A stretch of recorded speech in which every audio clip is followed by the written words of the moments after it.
Autism, where affect is the #1 tool we use in supporting child development through playful interactions.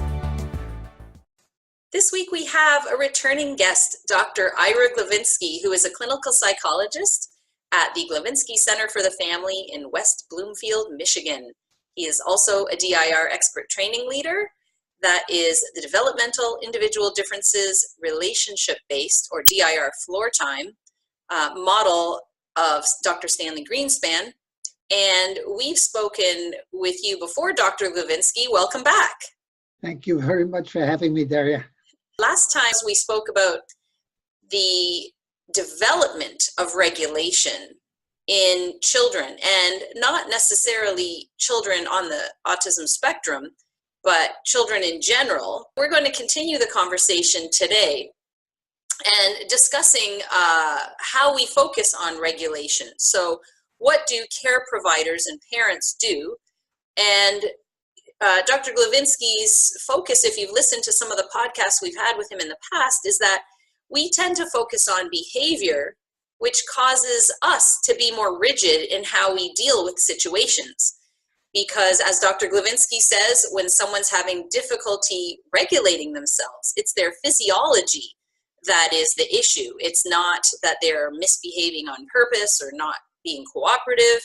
So we want to spend more time supporting them rather than handling it as a problem. And the main key here is focusing on the relationship to remedy the situation, which is what we talk about all the time in floor time. So I would like to get you, Dr. Glovinsky, to tell us a little bit about this is something that was a presentation you presented this to the Star Institute in Colorado, and I was told about this presentation, how wonderful it was. So I'd like to have a discussion with you, and if you can share with us what you shared with the audience there, that'd be wonderful. Yeah, I think, even going back, Daria, to your introduction, what we tend to do is we tend to focus on children and getting children to regulate. And what we have to include in the equation is the adults who are with the children in the moment of time. I think to begin with, regulation probably begins in utero. And the context from the very beginning is a kind of we context. It's in utero, it's a mother-child, mother-developing child context. When a baby is born, from the earliest moments after birth, we're talking about a we rather than the child or the parent alone. And we talk about self-regulation down the road, but self-regulation really emerges from what goes on in co-regulatory experiences.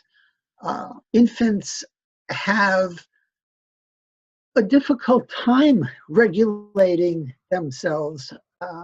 They have some capacities to regulate.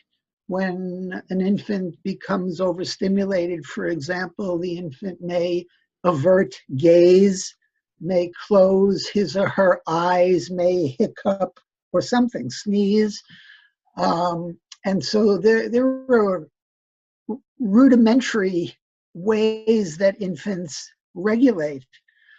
But what infants need is they need caregivers around them to develop the capacity for regulation.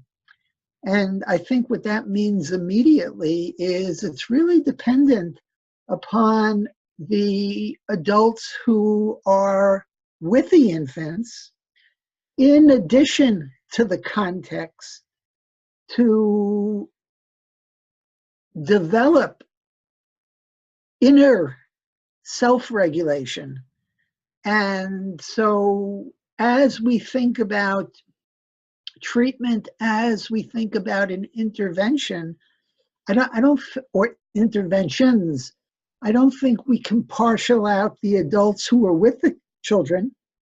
And I don't think that we can partial out the context. I think it all has to be considered. And so self-regulation develops really in a dynamic context. Yeah, that's such a good point that I think we don't focus on enough.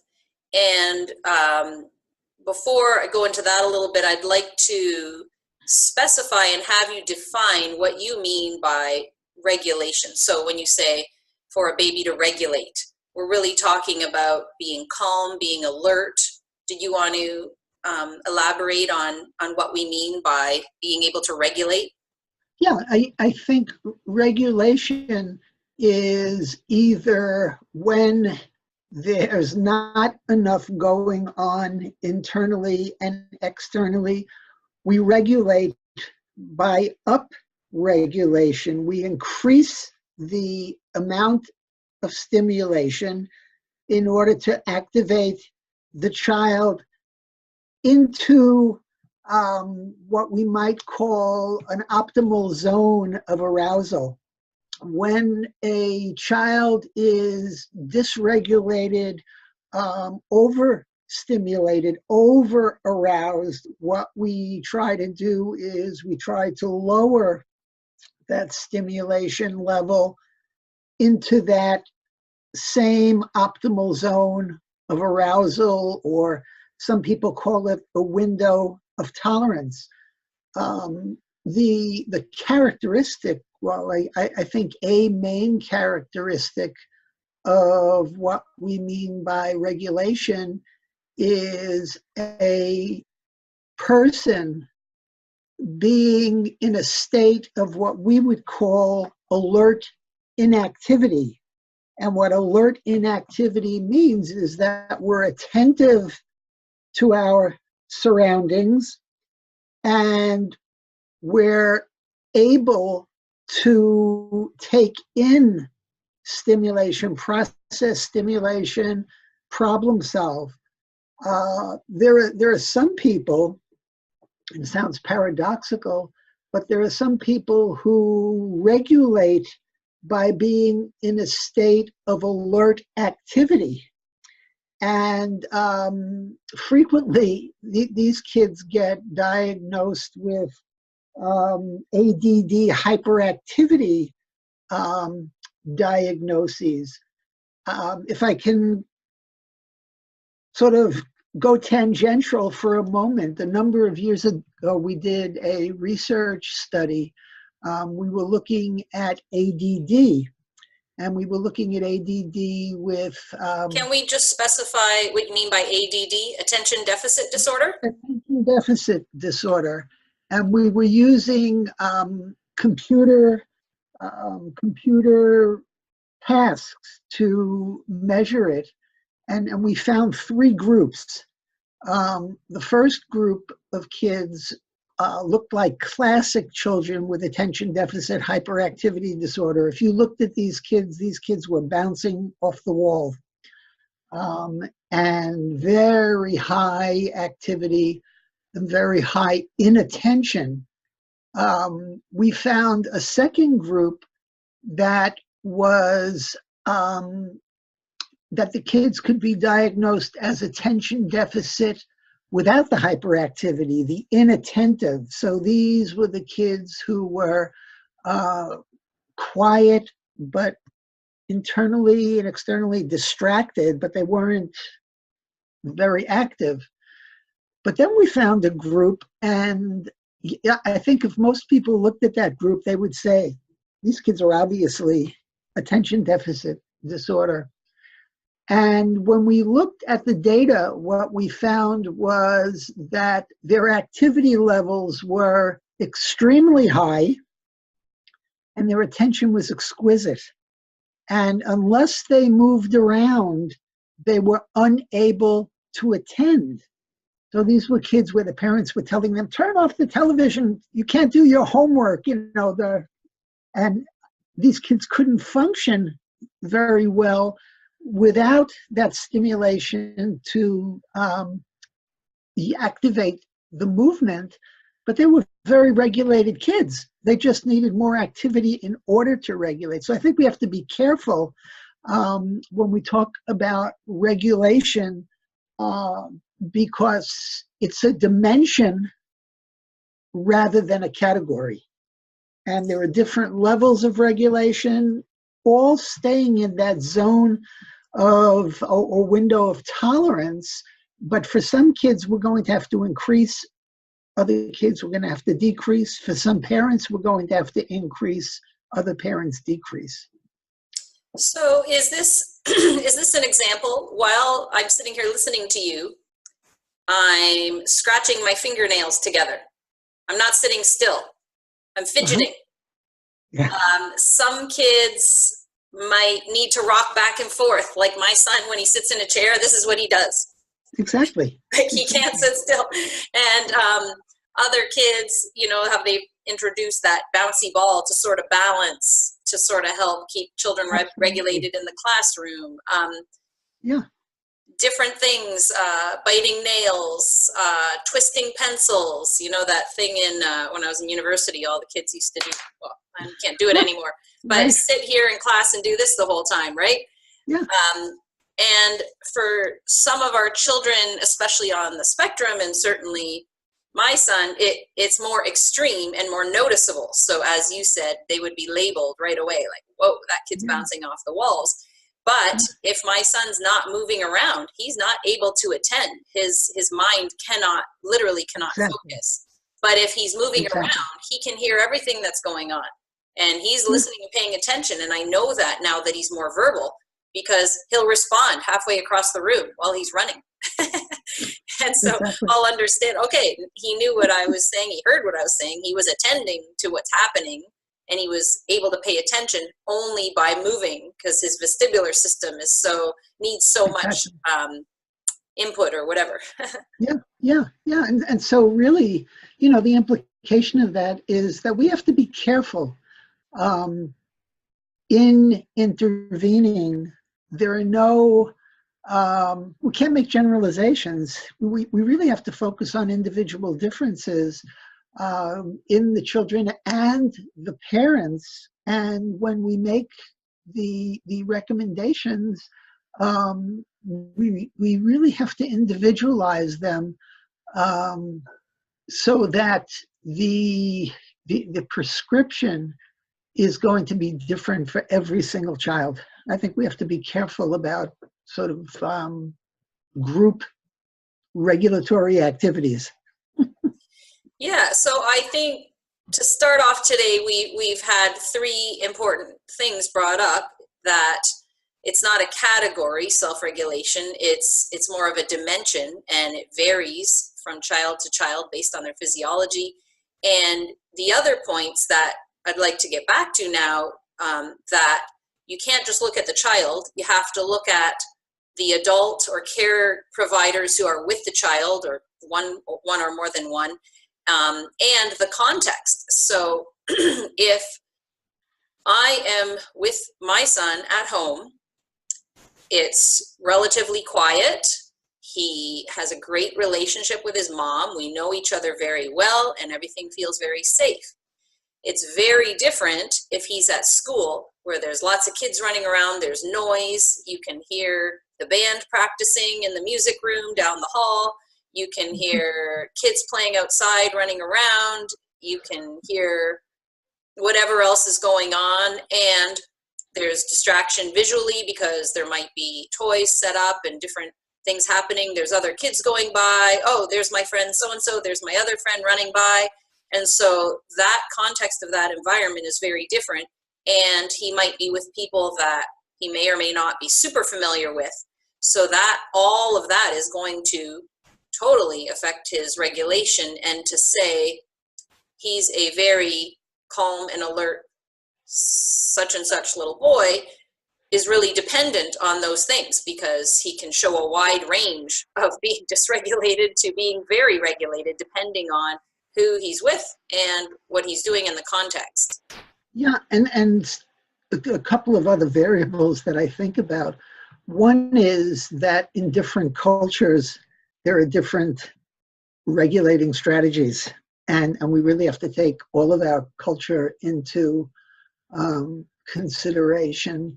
And the other thing that I'm finding is extraordinarily important, and what I've been seeing more and more of is kids being misdiagnosed, because we really have to pay attention to the interoceptive system also. There's stimulation going on inside children's, adults' bodies. There are sensations that are going on all the time. And there are some children and some adults who don't have the awareness of these experiences inside their bodies. And there are strong implications for regulation. For example, I have a little boy whose therapists have been working on regulation with him by using relaxation techniques and by trying to help him see the train coming down the track, so that they have been talking to him. A number of therapists over the years have been talking to him about catching his angry feelings way down the road before he explodes. And they've been recommending deep breathing exercises when you feel the anger. Beginning at the very beginning, you're going to take 3-5 deep breaths. And in seeing this child and talking to this child, what we've learned together is I don't have the feeling of anger until the moment that I explode. And so I don't see a train coming down the track. And when they tell me to use these techniques, oh boy, do they sound wonderful, but I can't use them because I don't have the feeling. It happens in a nanosecond and I'm out of control. I have other children who I'm seeing who will tell me that they do register feelings in their bodies. They don't have a clue what feeling they're registering. And so you talk to them about anger. Okay, I'm going to look for those anger sensations in my body. Ooh, I feel all sorts of sensations. Is that anger? They don't know. So in talking about regulation, Daria, what we also have to think about is what's going on the inside, what's going on the outside. Yeah, and I dare say that many adults don't understand what's happening inside of us and may not be able to recognize what we're feeling at certain times as well. Absolutely, absolutely. I have a 14-year-old boy in my office with his mother. And one thing that stood out with this kid was his honesty. And I had a relationship with him, and he was very honest. And I was asking him questions, and just about every question that I asked him, he said, I don't know. And I said to him, let me see if I can make it a little easy for you. And I said, how do you know you're hungry? And there was something like a 30-second pause. And he said, I don't know. And I turned to look to his mother, and her eyes were really wide. And she said, oh, wow, now I understand it. If I didn't tell him when to eat, he probably wouldn't eat for a week. I have to tell him when to eat. And then I said, well, we're going to try one more.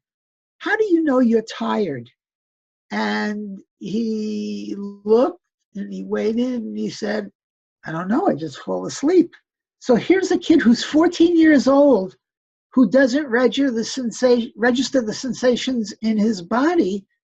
Well, how can you regulate if you don't have those inner experiences? Yeah, and I wonder, how do you develop those? Is it a matter of working through the functional emotional developmental capacities that we talk about in the floor time, the DIR model, or is it something you can learn? Yeah, I think it's a great question, because it's one of the areas where I think I feel a little different than the model.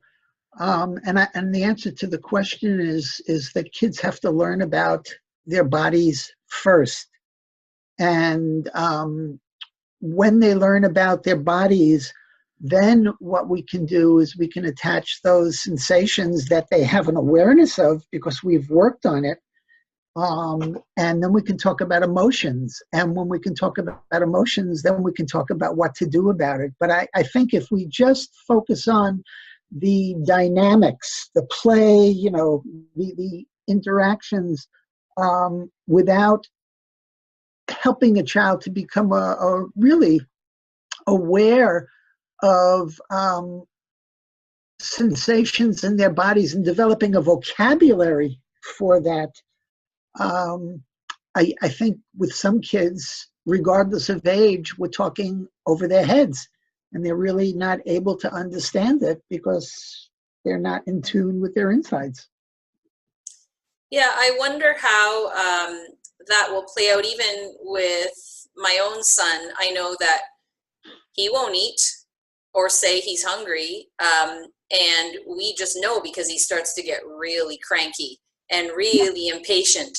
And we say, oh, I think you're hungry. And then he'll eat, like crazy. And we'll say, oh, okay. And then he's fine again. And we'll realize that's what it was. Over the years, we've kind of figured that out. But he hasn't really ever told us yet, I'm hungry, I want to eat. Yeah, yeah. I think on one of the podcasts, I told you the story about I think it was a 6-year-old boy who came barreling into my office and he said, Dr. G, my mother's always telling me to calm down. Will you calm down? Stop it, calm down. And my daddy comes home from work. Calm down, calm down. Calm down. But to go back to your original question, Daria, yeah, the answer is that we can teach many kids, and we may not be able to teach all kids, I don't know. But it's like learning to ride a bicycle. You learn about body sensations, and you start with different body parts, and you do activities with them, and you develop a vocabulary with them, and then you begin to do the higher level, whatever kind of therapy, verbal therapy, play therapy. But I see so many kids who are, the parents are telling me, are doing better because they're gaining an awareness of inner sensations. Yeah, that's got to be tricky. So where does the piece about mentalization that we discussed a little bit in the past podcast come into this presentation that you were talking about? Is this part of this, or? Yeah, I think that we're holding these things in mind, these concepts in mind, and each of these different concepts may emerge, at a different point in a child's development. But where it comes in is where as we learn about these things, we're thinking about them all the time. So the child that I'm looking at, what's the level that child is functioning in terms of inner body awareness? What level in terms of the that regulatory piece? That is it the physiological modulation? Is it sensory modulation? Is it control? Is it self-control? Is it self-regulation? Where is that child functioning on the mentalization level? Is this child dominated by perceptions, for example, so that the two of us are walking down the hall towards each other, and just as you and I are right together, I trip on the ground, and what I do is I say, "It's your fault. You made me fall." And that child, in terms of mentalization, the jargonish term is at a teleological level of mentalization, meaning that the child's mentalization is dominated by perception. Then we move into what we call psychological equivalent or psychic equivalence, which means I have a theory, and if I have a theory, you must know my theory because we all think alike.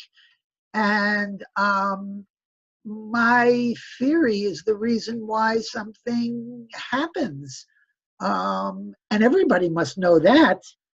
So that's a second level of mentalization. So with all of this, or pre-mentalization, with all of this, we're really looking at the whole picture and the dynamics that are going on, rather than saying, okay, we're going to work on the sensory piece, block out everything else. We're just working on the sensory piece. You have to do it all together. You really have to have an understanding of how it works together. Yeah, I do remember hearing Jake Greenspan say that there's no such thing as sensory work. So helping calm a child by putting them in a swing, it's not going to do anything. You need that engagement with the child while they're swinging. So get those interactions going while they're swinging or whatever activity you might be doing. And I wonder, do you have to be at a developmental level where you're symbolically thinking before you can have the capacity for mentalization? Yeah, unless you, it's a great point. Unless you have the capacity to form pictures in your mind, that's where the mentalization clicks in. Symbolic thinking. Can I go on a tangent now and give you a really cute example of something my son said to me last week? Yeah, I went on a tangent, so now your turn. So I hope I haven't said this in a past podcast because I would hate to be repeating myself. I don't think I have, but it just happened. He actually, I think I did say this in a podcast that I did. But anyway, he's been watching this show called PJ Masks. It's about these little superheroes. And one of them turns into an owl and flies in this owl glider into the sky and stuff. So just randomly one morning, having breakfast and then finishing breakfast, he says to me, "Mama, can I go out?" Or I don't know if he said, "I want to," or "Can I go outside and practice my flying up into the clouds?"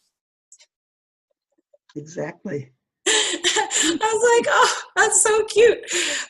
So someone was telling me that's the process of reality testing. Yeah. So I saw someone doing it and I want to try and do it myself.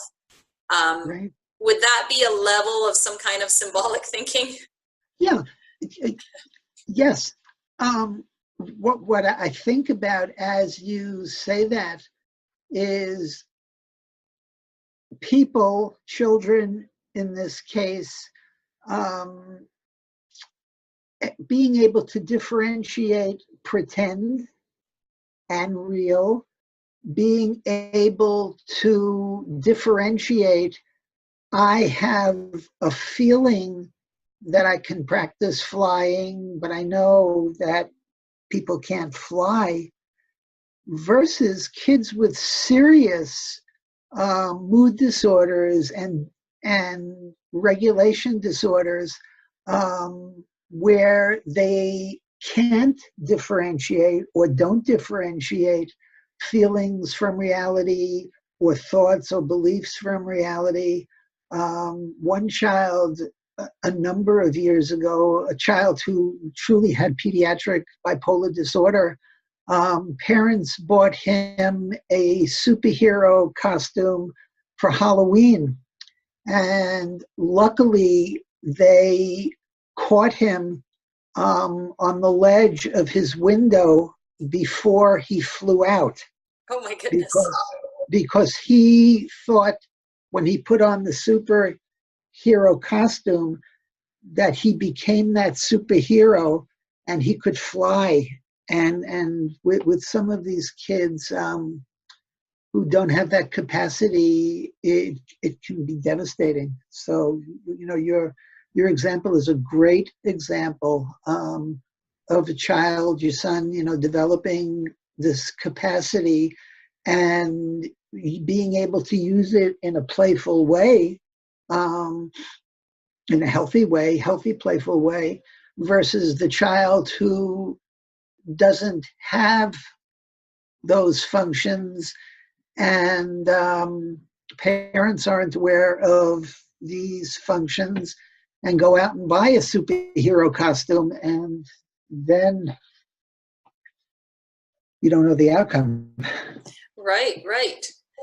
So, what part of, if you're thinking about the presentation that you did, what part would you like to focus on now? I know we had talked about ways to be supportive in the regulatory process rather than focusing on behavior. Yeah. We've talked about this quite a bit in our past podcasts, but we're taking a little bit of a different spin on it today. Yeah. Which parts would you like to focus on next? Yeah, I think the parent-child co-regulation piece is really important, with parents, caregivers, professionals thinking about, when I see this behavior in front of me, what I want to do is I want to watch, wait, and wonder and be curious about it. And I don't want to rush in to focus on the particular task that's going on in the moment, but I see my child as being dysregulated, and on a very simple level, my child's heart rate is increased, my child's blood pressure is increased, the breathing is shallow and rapid. And what I'm going to focus on is supporting my child to slow the heart rate, decrease the blood pressure, help the child to breathe from his or her belly rather than from chest.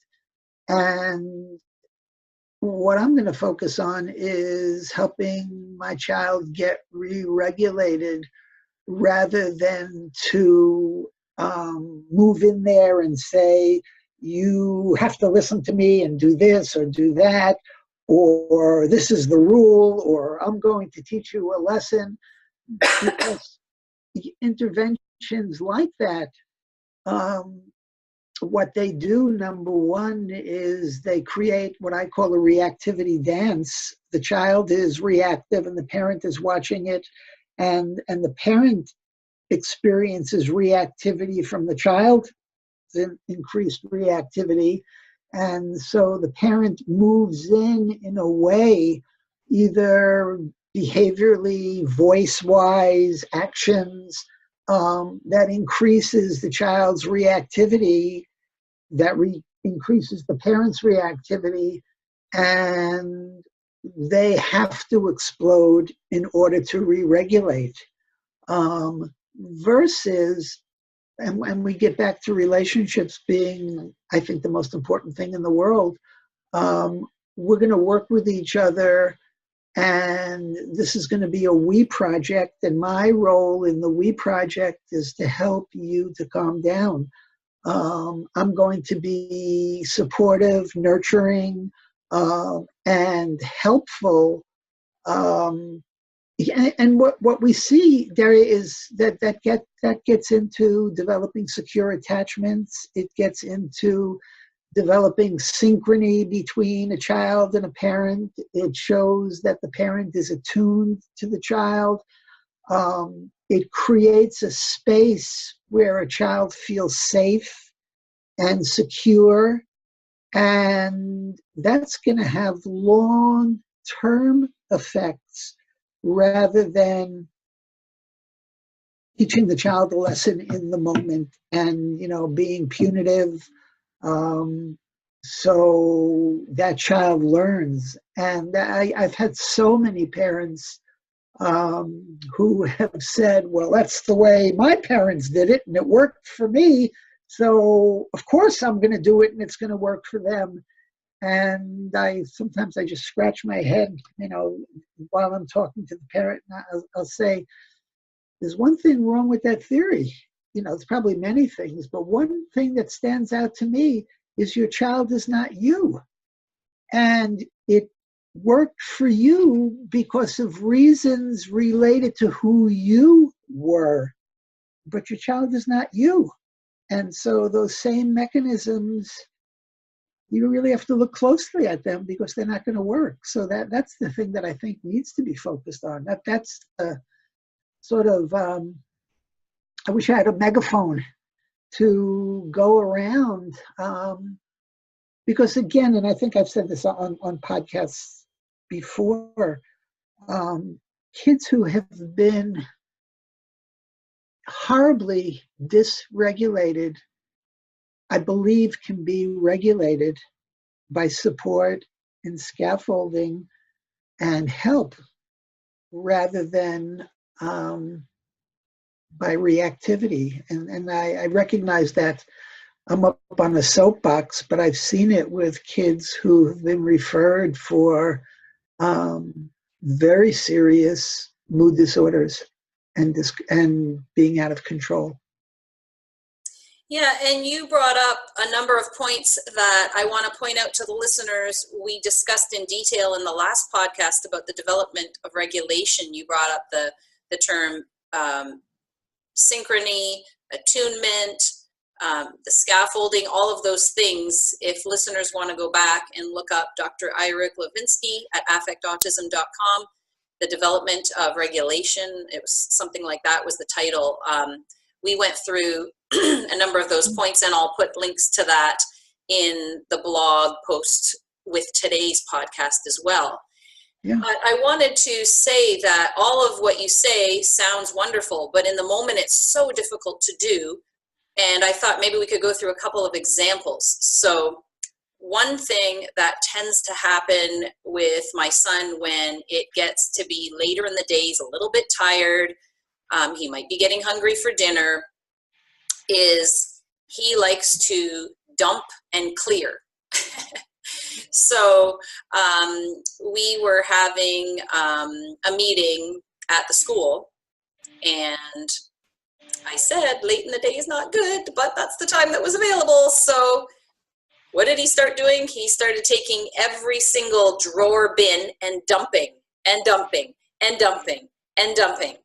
So let me give you my idea, having been trained at the advanced level of the floor time certificate, what I would think is something we could do, and you can tell me what else I could do, because this happens at home a lot too.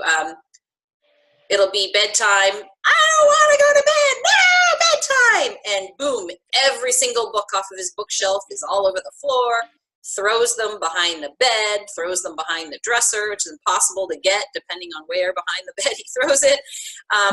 So this is a frequent dysregulated behavior of his, to dump things out of bins, and his entire huge bin of 1 million train toys and tracks all over the floor. So this happens all the time.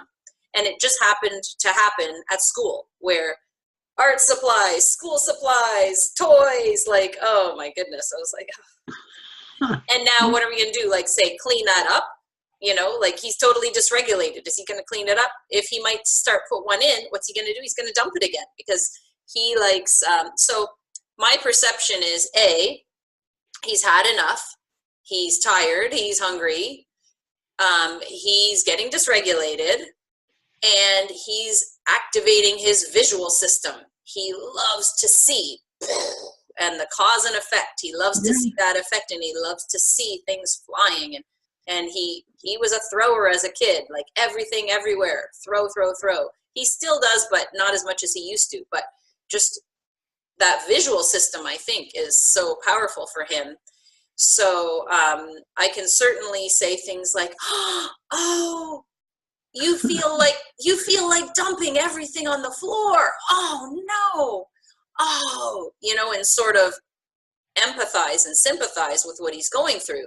But at some point, we need boundaries as well, because what if he were in a doctor's office and it was like medical supplies and needles, or not that they have needles laying around, but you know what I mean? Like maybe the stethoscope and things being dumped. There's a certain, like Greenspan would talk about, if the child's running into a street of traffic, you're not going to co-regulate. You're going to go grab them and pull them away. Exactly. So what is the, where's the limit of border setting and empathizing, and using that as an example, and then maybe thinking of other situations as well? Yeah. Here's where I'm going to get in trouble, and you're going to get in trouble, because again, it's different for everybody. Number one, there's a lot to say about this area. There isn't a toolbox that we could recommend. And in Atlanta, a lot of the teachers said, "What do we do? What do we do?" And just tell us what to do. And what I said to them is, if you function from the toolbox technique, by the time you think of the tool to use with that child, and I know how I'm going to handle this situation, the child shifts and is into something else. The fact that we're fluid. And so we can't think of tools. We have to think of us, number one, I think. And what we have to do is we have to feel comfortable and regulated in order to work with the child. And I'll give you three very quick examples. One was a little boy who I happened to have in the office last Friday, and he started dumping. And I was feeling that if I stepped in to stop it, I was not only going to have the dumping, but I was going to have a tantrum on my hand. And I got into it with him, and I dumped over one of my toy bins, and we were both into it on the floor, and it was time to leave. And I said to him, "Whoa, what are we going to do?" And he was laughing, and I said, "You know what? I'm going to put the space toys away. Can you put those other toys away?" And in that case, that worked out fine. Another child who was in the waiting room and was trashing the waiting room, and I wanted to clean up. I said to him, "Oh, hold that box." That was the empty box that he had dumped the toys. And I said, "I want to see if I can throw this toy into the box." And I threw the toy, and within a very short period of time, we were into a game with him and me and his mother, turn taking, throwing the toys into the box. So those two come to mind immediately. But I think the last one was a very different example, and I got a lot of flack from teachers who I told this to. And this was before Stanley Greenspan. I didn't know anything about floor time, and floor time hadn't been invented. But I was a teacher in New York in a very difficult classroom. And I had a kid who kept falling out of his chair, and it would ignite the class. And he fell out of his chair, and I got down on the ground with him, and I said to him, "How did you do that?" You know? And I said, "Can you teach me how to crawl?" And this is with a whole classroom around, and the kids were laughing, and I got the whole class into a game of crawling. And they got their sillies out, and now it was time to stop, and they were ready to stop. So those are three examples, and your example of knowing that at this time of day, high probability this is going to happen. So what I need to do is I have to organize things before that time of day comes, so that there's a lot more control, in the environment. But I don't think that there's one tool, the what do you do, as much as can you feel comfortable being with a child and involved in a child's regression and feel that it's going to be okay. This is not the worst catastrophe in the world. It's dumped toys.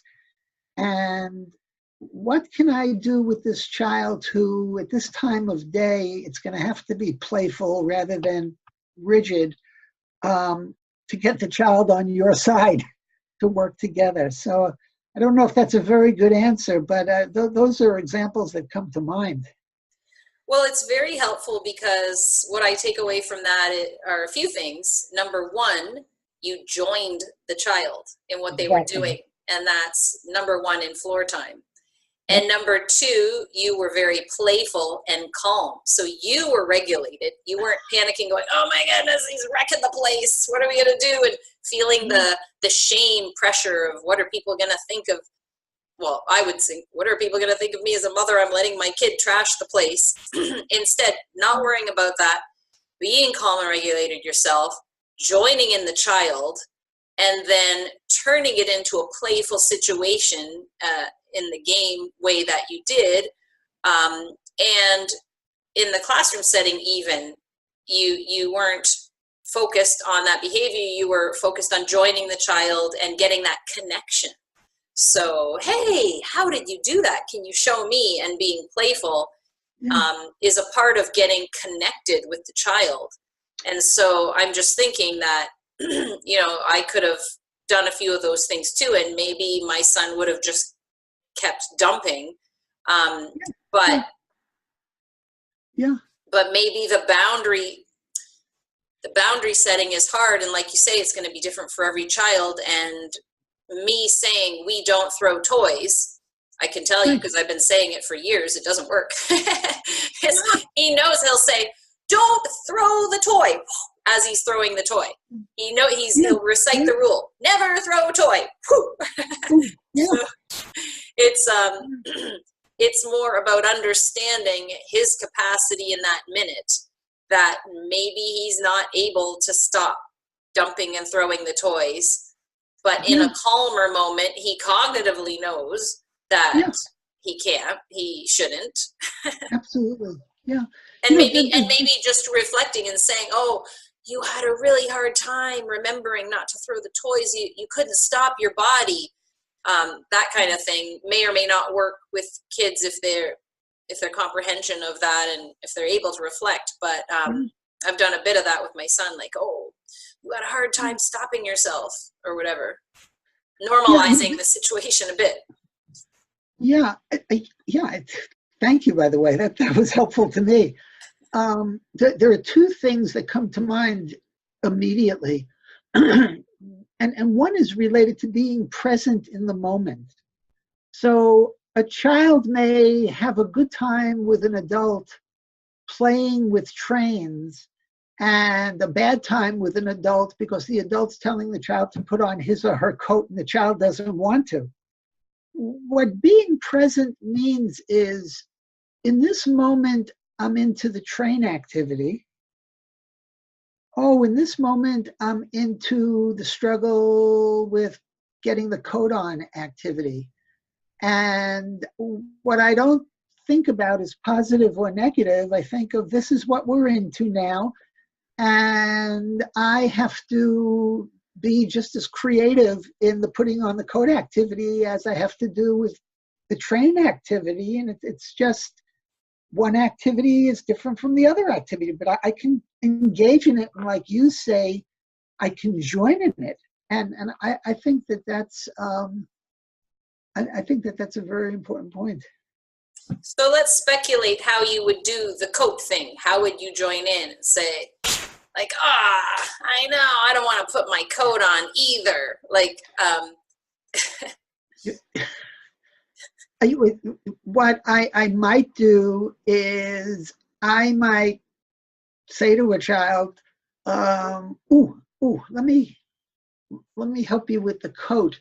And I might put the arm on his leg.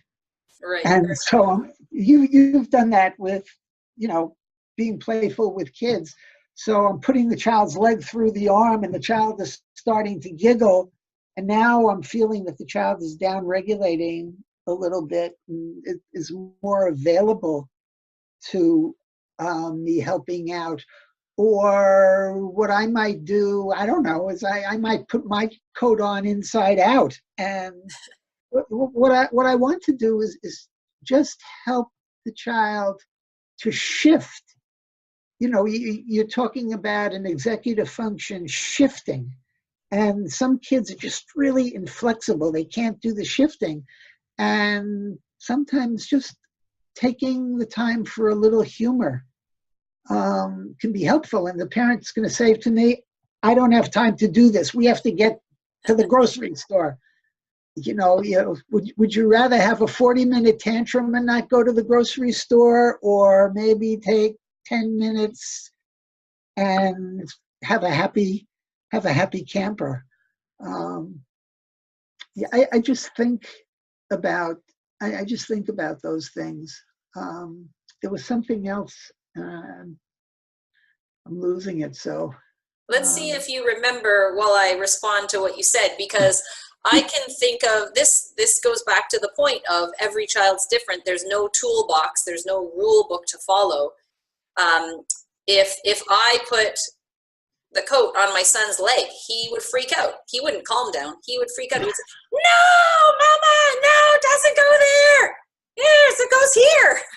Like, if it's not the way it's supposed to go, I'm going to hear about it. But I'm just free associating. It goes here. Show me. Oh, I didn't realize that. Show me. Yeah. Maybe that would work. And I'll usually say, oh, silly mama. Oh my goodness, silly mama. What am I thinking? Exactly. And then that usually calms him down, because he'll go, silly mama, and sort of repeat what I say. Yeah, but Daria, look at what you're doing in this moment. The teaching tool that you're using for other adults. What you're showing them is, there's really another way to do it. And that, again, there's not a way, but what you can do is you can regulate your inner system by not reacting impulsively. And you could probably think of a few things that is going to help that child. And what we need to work on together as adults is maybe we can work together on your reactions to your child and why they don't work. We can be reflective about that. And so our work is not working with, your child in the moment and how to do it. Our work is you get dysregulated very, very quickly when your child does these things. And boy, we could work on that. And that's going to be helpful to you.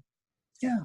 And that's so important, because parents vary so much in the amount of patience they have when things like this come up. And I know for my husband and I, we have like the opposite set of things that make us impatient, which actually works out quite well, because certain things I cannot deal with this. I step aside, and my husband has the patience of a saint. And then other times I see him like ready to explode, and I'm like, run right in and co-regulate. And it's every parent is going to be able to deal with certain things differently. And like you pointed out, in helping the child, like, let's focus on the environment and the adults too, how much we can do with ourselves that ends up improving the situation for our child. And some parents maybe don't want to go there. Like, I'm tired, I am sick of it, I'm done. And in that case, I would say, well, the most important thing, which I heard Dr. Greenspan say a lot in the floor time radio shows and other things, is we practice when we actually have time.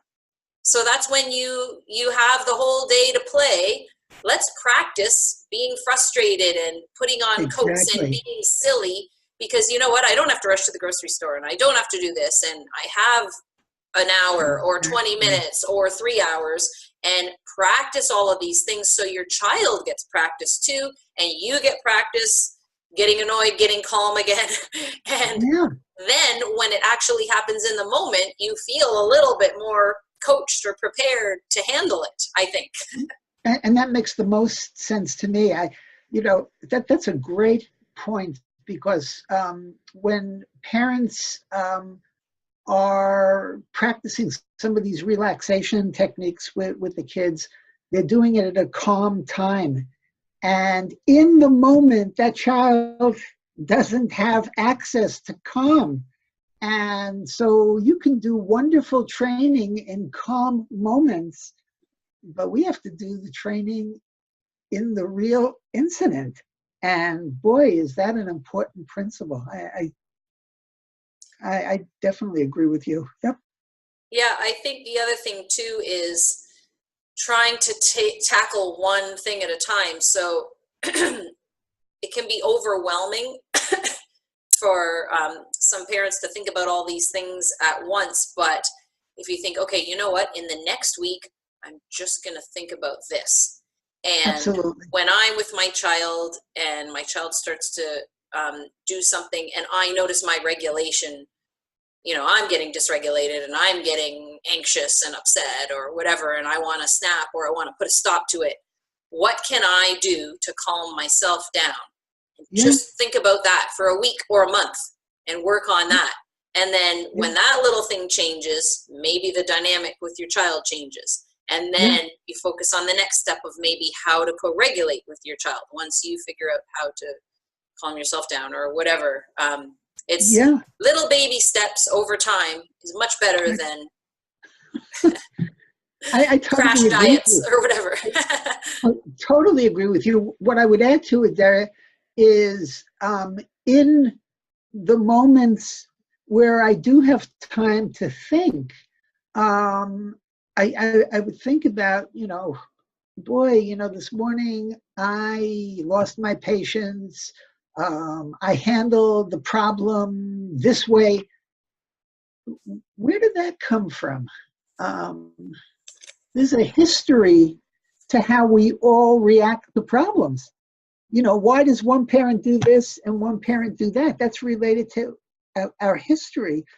And one of the things that I think we need to do as adults is think about our histories. I tell the story, and I may have shared this in another podcast, of a parent washing his son's mouth out with soap because he cursed, and going to different therapists for techniques. What should I do? And the therapist telling him what to do, but it didn't work.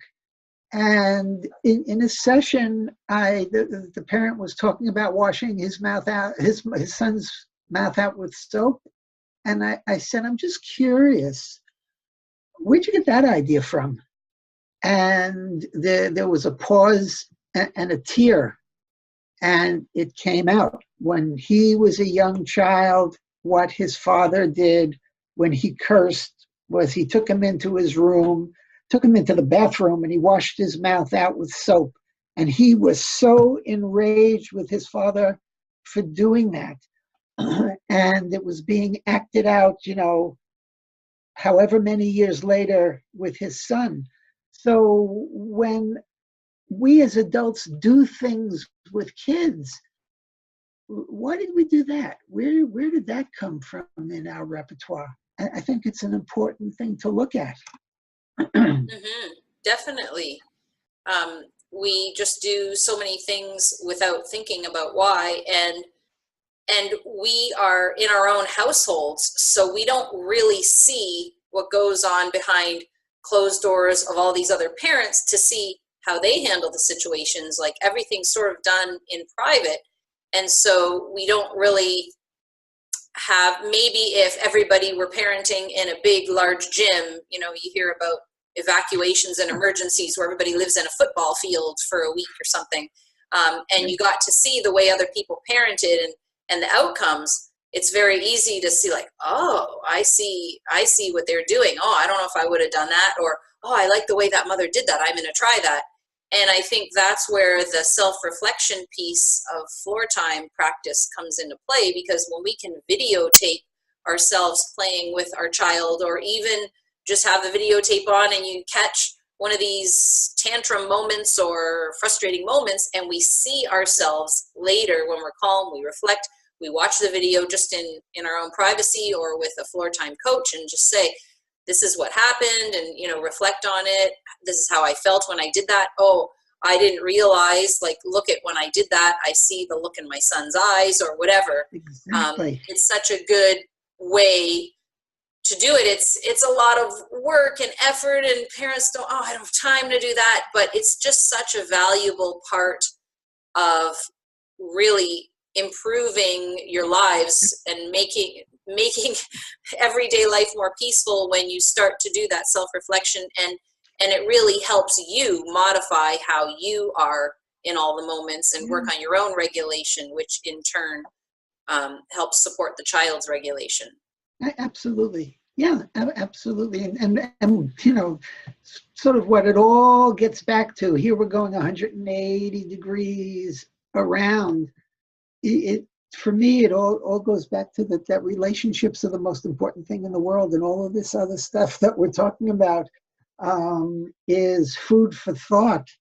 But what I want to do is I want to have the best relationship I can with my family and with people who I relate to. And what I'm going to keep in mind is that's what's important. How can I nurture the relationship? Which means the sense of safety, the sense of trust, being able to rest in that attachment, all of those things is what make a good relationship. Yep. Yeah, thank you. This is wonderful. Is there anything else that you wanted to go over before we wrap up today? Yeah, I remember, and this is quick, I remember what I didn't remember. Thinking about when things happen and, we have the explosions, what a lot of people tend to do is, and this happens every day, people coming to my office, we're going to go over what happened and what you could do differently next time. And what the kids tell me is, I finally calmed down, and then my parents or my teacher wants to talk about what I did, and I'm right back in that crummy mood. Thinking about something happens and the child gets regulated. What I'm going to talk about is, how did you do that? You are so calm now, and you did that all by yourself. How did you do it? And initially what we get all the time is, I don't know.